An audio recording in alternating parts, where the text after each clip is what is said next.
If everyone could get fast, affordable internet everywhere, on the ocean, in the outback, in the air, even in disaster zones, what new product suddenly makes sense? This isn't sci-fi. It's a race between satellites in low Earth orbit and open software-defined mobile networks on the ground. If those two trends click, offline become a bug, not a feature.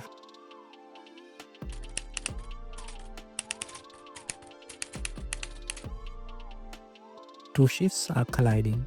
First, LEO constellations.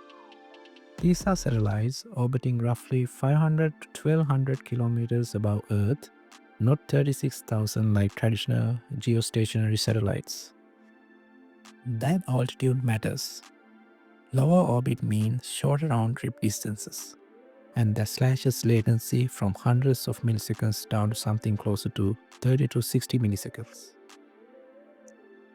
In practice, that's the difference between buffering and phase live. Imagine moving your Wi-Fi access point from across the city to the next room. Same idea, shorter path, faster response. Second, intersatellite laser links, ISLs. Instead of bouncing traffic down to Earth and back up for every hop, satellites talk to each other with the laser beams, routing data in space. Think fiber optic cables without the fibers stitched between moving nodes. Fewer ground trips, lower delay, more resilience when ground stations are congested or far away. Third, flat face array antennas. These are panels you can bolt onto a roof or a vehicle. No moving dish, they steer the beam electronically and can track multiple satellites at once. Under the hood, many small antenna elements add up like pixels on a camera sensor but for radio. The result? Smaller terminals, faster handoffs, and fewer mechanical parts to break. Fourth, Open RAN, Open Radio Access Networks, and neutral host models. Open RAN breaks a mobile network into modular software and hardware with open interfaces, so you can mix vendors instead of buying one giant black box.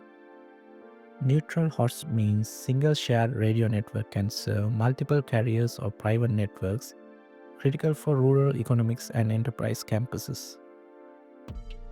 Put those pieces together and you get a plausible global fabric. LEO for everywhere coverage and Open RAN for localized density and cost control.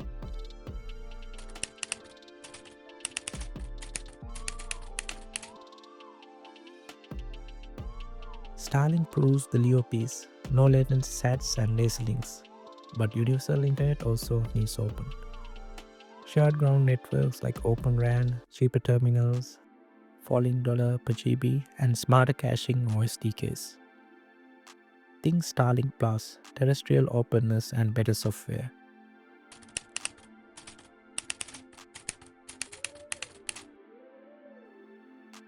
Universal internet doesn't just mean watching YouTube in the desert, it changes workflows.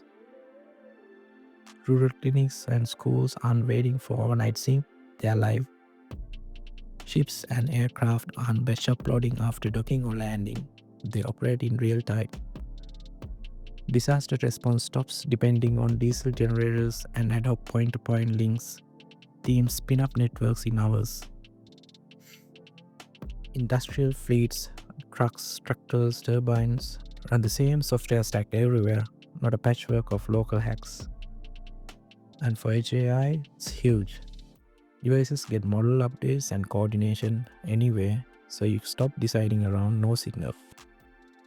Latency that used to require a local server become acceptable over LEO plus smart caching. Privacy stays local, coordinations happens globally.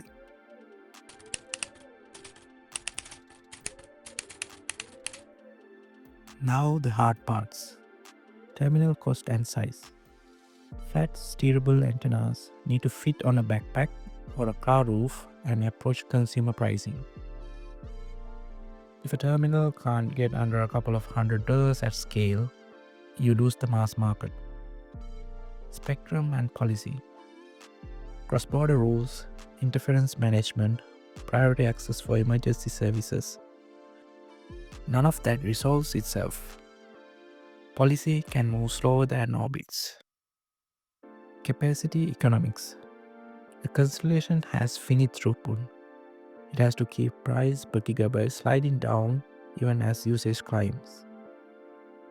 That depends on satellite count, frequency reuse, laser links, and smarter ground infrastructure.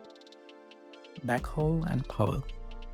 Gateways need fiber peering and serious power budgets. As networks grow, we are basically building micro data centers on mountaintops and desert plains. Space traffic and debris. Thousands of satellites require reliable collision avoidance and deorbiting.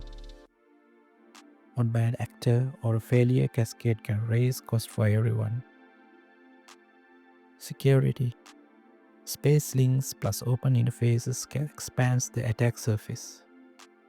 You need strong authentication, isolation between tenants on shared networks, and rapid patching end-to-end. None of them are deal breakers, but they are the difference between a demo and a utility.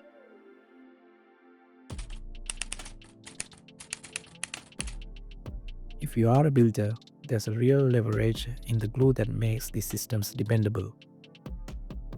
Ground station automation.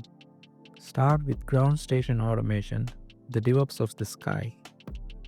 Imagine a control plane that schedules satellite passes, coordinates handoffs, and keeps remote gateways healthy while optimizing for weather, power, and backhaul costs.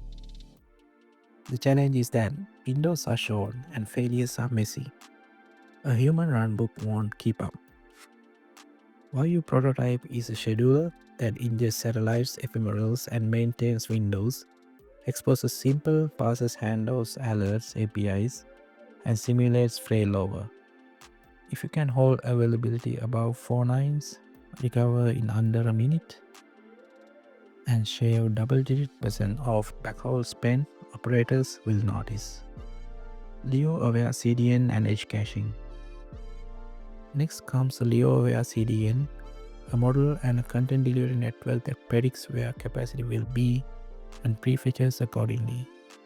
Links move, latency swings, and customer roam between LEO, LTE, and Wi-Fi. A naive downloader wastes bandwidth and time.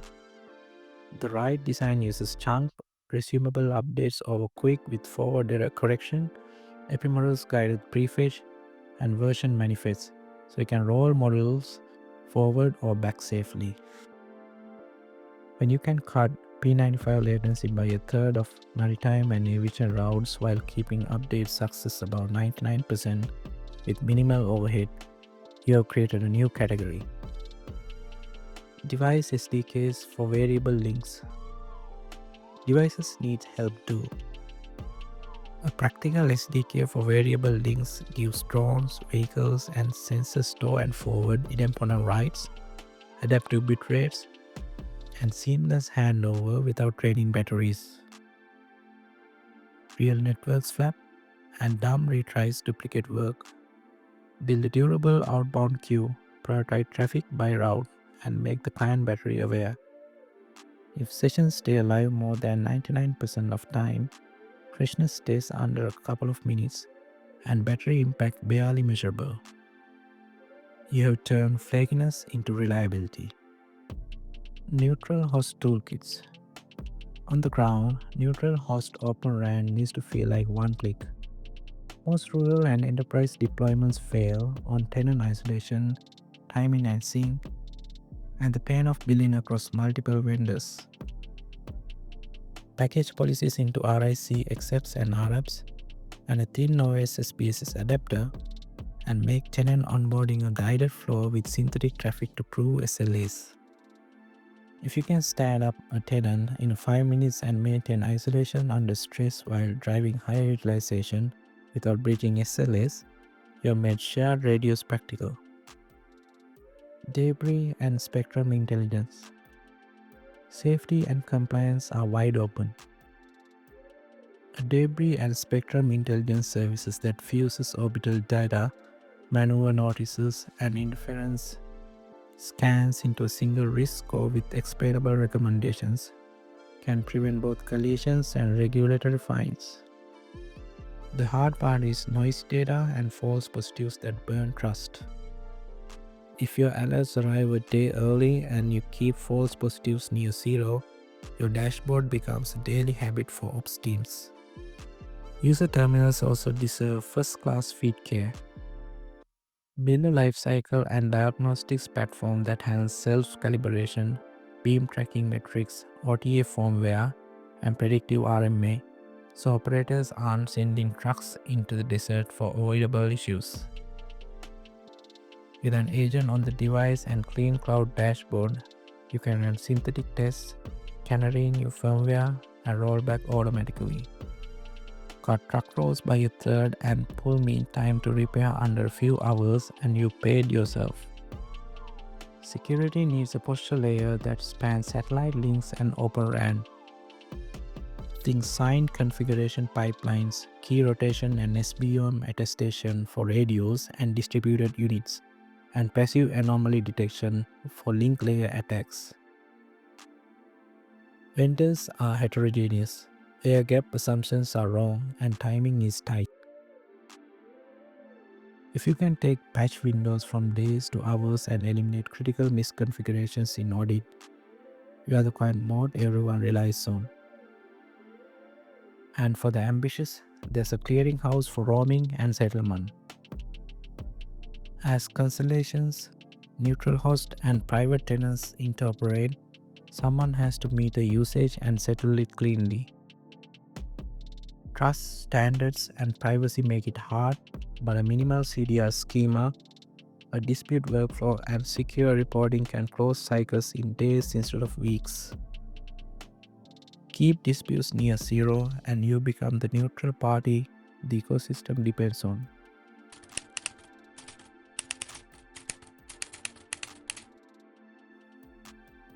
If you are thinking like an investor, don't try to guess a single constellation winner. On the plumbing and the cost curve that rise no matter whose logo is on the satellite. Start with the satcom picks and shovels. This is the hardware that every rollout needs. Fleet, steerable terminals, RF front ends, gateway gear, and the power and cooling around it. On the terminal side, you'll hear names like Chimeta, Wholespace, formerly Isotropic Systems, ThinkCom, Common Satcom, and Satisfy for digital beamforming silicon. In RF and beamforming, there's analog devices, Corvo, Skyworks, NXP, sometimes Semi, for front-end modules.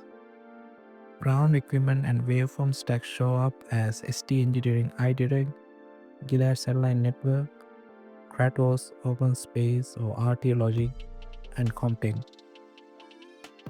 And because every gateway is a mini data center, Virtue, Schneider Electric, Eaton Generac, and Bloom Energy matters for power and thermal. When capacity expands, more satellites, more terminals, this layer tends to get paid. The next layer is Open RAN and infrastructure software, the stuff that makes multi-vendor shared networks practical on Earth. If you follow open software-defined radio access, you'll run into Rakuten Symphony, Mavenir, Nokia RIC and Cloud RAN, Samsung Networks, HP and Dell on the DU and CU server side, plus Andox and Netcracker for orchestration. Testing and validation is a real mode. Keysight, VIV, and Spyren are the names operators lean on when they actually turn pilots into the production. For security and signaling hygiene, look at INEA Adaptive Mobile, with the broader perimeter often reinforced by Palo Alto networks or Fortinet when these networks tie back into enterprise and public clouds. If Open RAN and neutral host models go from proofs to lives SLAs, this category gains leverage. Then there's the edge to cloud link layer and caching, which quietly turns raw capacity into good user experience.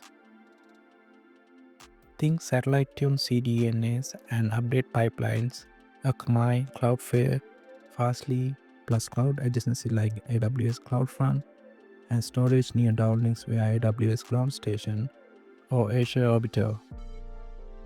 For satellite-specific optimization and virtualized ground segments, watch Kratos, OpenSpace, ST Engineering, iDirect, and WAN optimizers like Zipling.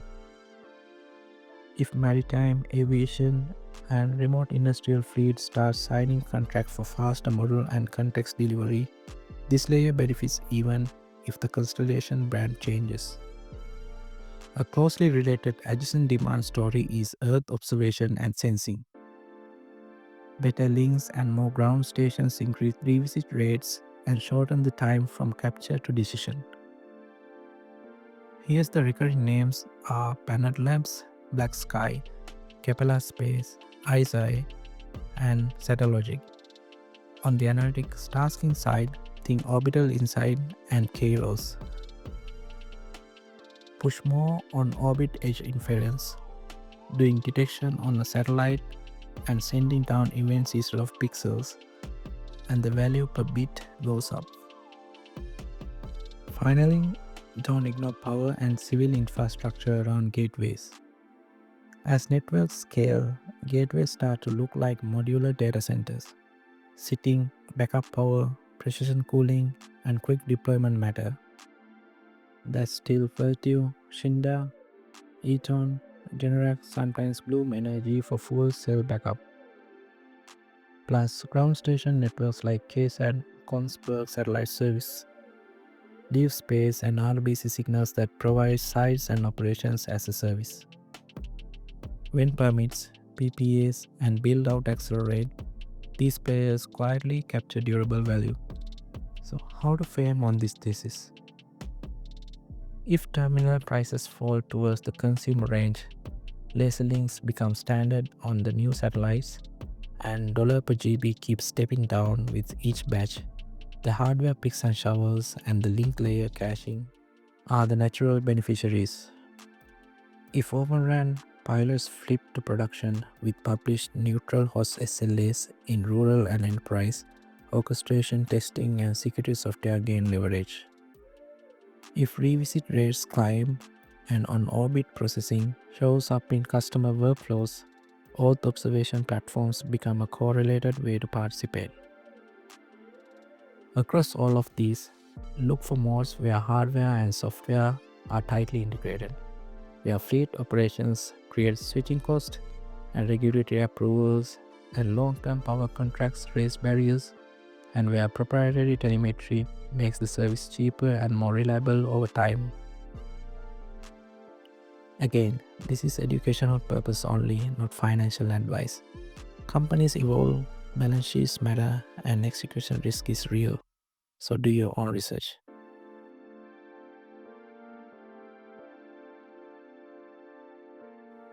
Skip the hype cycle. Track leading indicators. Are consumers' terminals trending under $200? Is the price per gigabyte stepping down with each satellite batch? What percentage of satellites have inter-satellite lasers? And is real traffic being routed in space? Are we seeing Open RAN deployments in rural and enterprise settings beyond proofs of concept?